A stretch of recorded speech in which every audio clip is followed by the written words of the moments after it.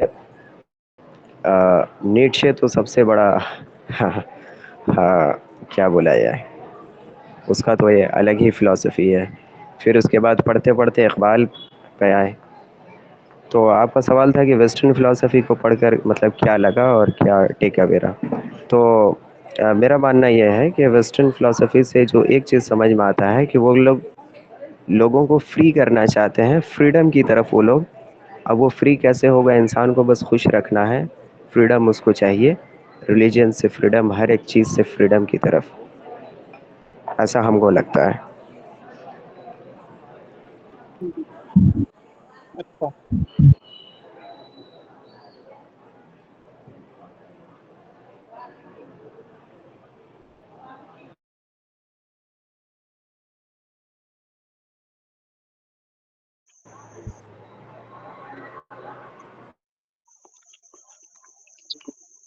سوال تو آپ پوچھ سکتے ہیں روہت.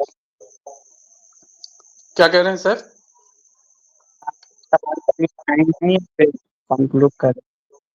ٹھیک ہے، ٹھیک. یہ روہت بھائی کچھ کہنا چاہیں گے؟ کوئی بات ہے ان کے پاس؟ کوئی سوال یا کوئی بات؟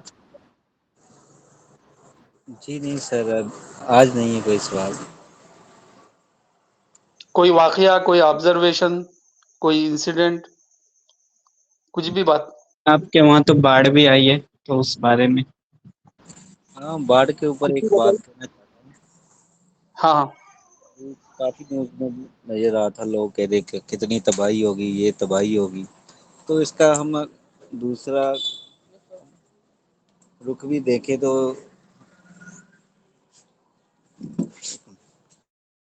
سمجھ آتا ہے کہ کئی لوگوں کے گھر نا جو کچے تھے، وہ جو بنا نہیں سکتے تھے، تو باڑھ کے کارن ان کے بھی گھر کی چھتیں گر گئی، جس کارن ان کو بھی بہت مدد آئی.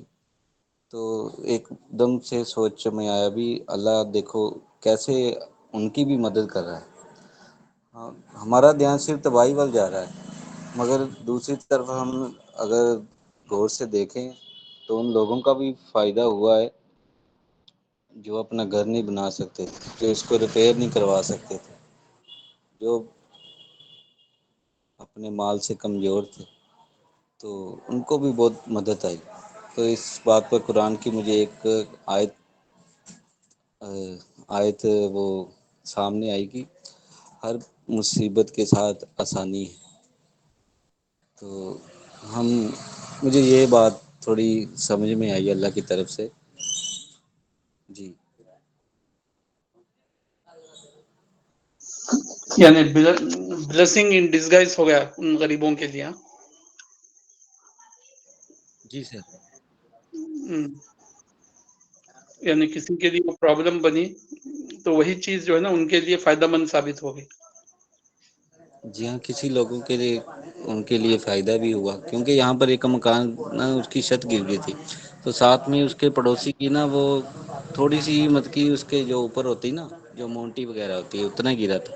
تو یہاں کے جو لیڈر تھے انہوں نے 1,00,000 ان کو بھی دے دیے، 1,00,000 ان کو بھی دے دی. تو کافی لوگ فائدہ بھی ہوا، تو کئی لوگوں کا نقصان بھی ہوا.